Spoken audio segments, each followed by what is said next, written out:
Gusto ko malaman kung makaka-achieve ba ako ng higher RPM and tataas yung top speed kung lalakihan ko na yung aking main jet. Since maulan, next vlogs na lang. Kita-kits na lang next vlogs.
Really tried to race me. Are you nuts? Kamusta mga tropa? So today I'm going to perform an activity na hindi natin usually ginagawa sa pagmumotor natin. Papalitan ko yung main jet. First things first, shut off the fuel bulb. Then i-drain muna natin yung natitirang laman ng ating carb. Luluwagan lang natin to. Ito ang drain. Minsan nakikita ko sa Facebook, may mga taong nagtatanong pa kung para saan tong screw na yun at yung hose na to. There you go. Ito po yan mga kaibigan, drain. This is not the proper way of doing it, but I'm a very lazy person and I want to do things quick as possible. Lilinisin ko na lang siya afterwards. Kung may naninigarilyo sa tapat mo at aksidenteng nalagay dyan yung yosi niya, alam mo na kung ano mangyayari. Mawawalan ka ng motor. Unless meron kang fire extinguisher. That being said, ako'y natakot bigla kaya baka may mag-trip sa likod ko. May ukay-ukay business yung asawa ko kaya marami akong basahan. Ito po. So, luwagan na natin yung clamp sa manifold.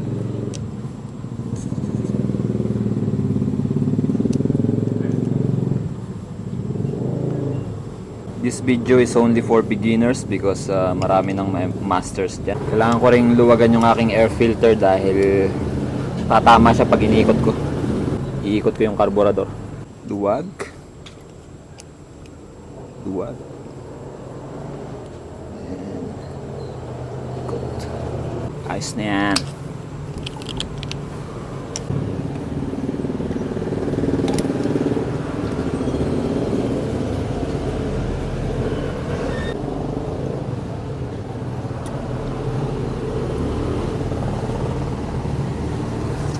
There you go. May kaunti pang gas. May mga namuong tubig saka ethanol.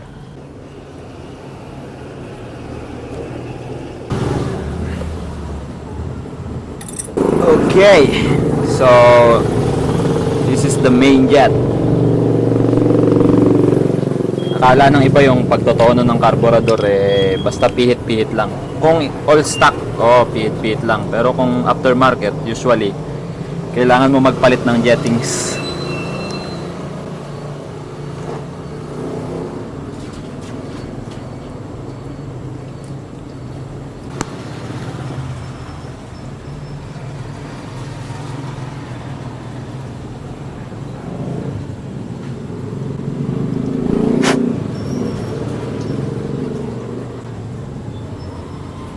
Palit tayo ng medyo malaki.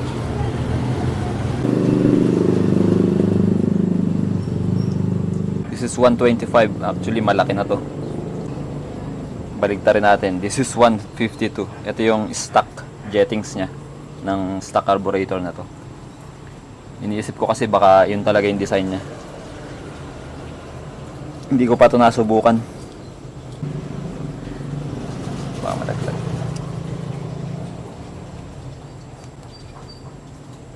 Sa slow jet, okay na tayo ron. Hindi ko napapalitan. Ito yun. Ito lang yung main jet lang. Ito yung sa wide open throttle natin. Dito yung sa 3/4 pababa na throttle opening. Snug fit. Okay. That's it. Yun lang kadali. Actually, hindi siya madali. Ugaliin nating maghigpit ng alternate. Huwag nyo muna ikahigpitan dito. Sa unang screw, huwag munang sobrang higpit. Lapat lang. Then halos unti-unti nyo silang i-alternate para mas maganda yung lapat.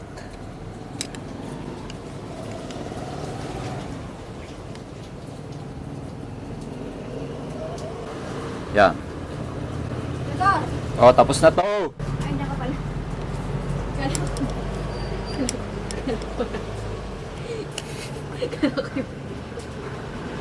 Hindi naman kailangan sobrang higpitan niya. Then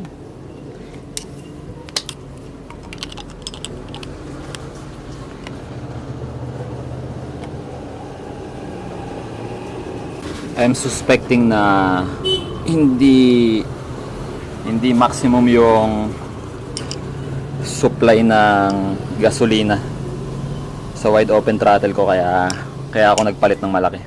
This time sobra naman. Sobra yun. Medyo marumi na rin yung air filter ko. Next time ko na lang ayusin yun. Bibila akong bagong air filter. Hindi ko nalilinisin.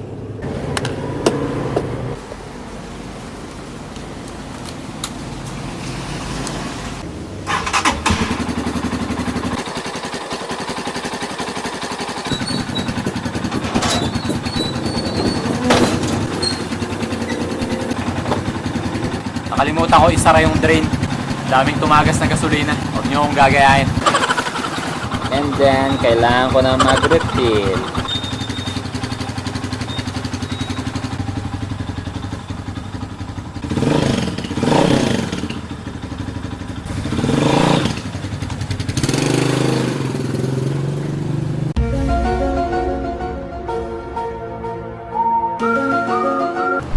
Of course, the result sucks. That's why I have to do a back job. How about trying something smaller, like 122? I'm from 125.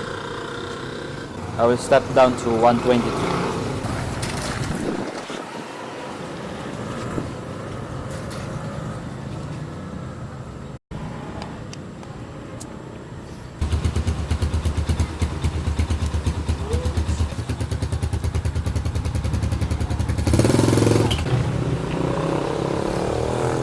A few moments later.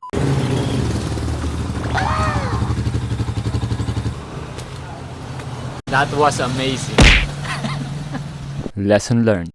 Sa aking natutunan na I think worth sharing to you guys is that sa pagtono ng karburador, ang pinaka main goal is kung gaano kadaming pinong gasolina ang may papasok sa combustion chamber. Pino. According to theories, it is said that the combustion occurs and the energy release is when the oxygen reacts and combines with carbon and hydrogen atom ng gasolina. Na-achieve lang or mas magiging efficient ang process kung nasa atomized or vapor form ang gasolina na papasok sa cylinder. Kung liquid form o large droplets ang gasolina, hindi ma-expose sa hangin yung ibang parte ng gasolina, kaya hindi masusunog at hindi makapag-release ng energy. Mas kilala natin yun as lunod. Para mapino yung gasolina na papasok sa combustion chamber, kailangan tama yung sukat ng jettings, depende sa sukat ng karburador at makina. Kaya bigger is not always better. So, did I achieve high RPM? What do you think?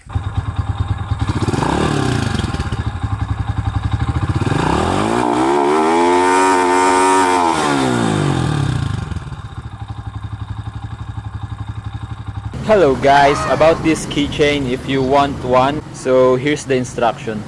Yung comment na may pinakamaraming like, i-congratulate ko at bibigyan ko ng free keychain. Just leave your comment down below. Thank you! This keychain is sponsored by The Patch Guy, quality makers of patches in the Philippines. For more info, you can find them in the description down below.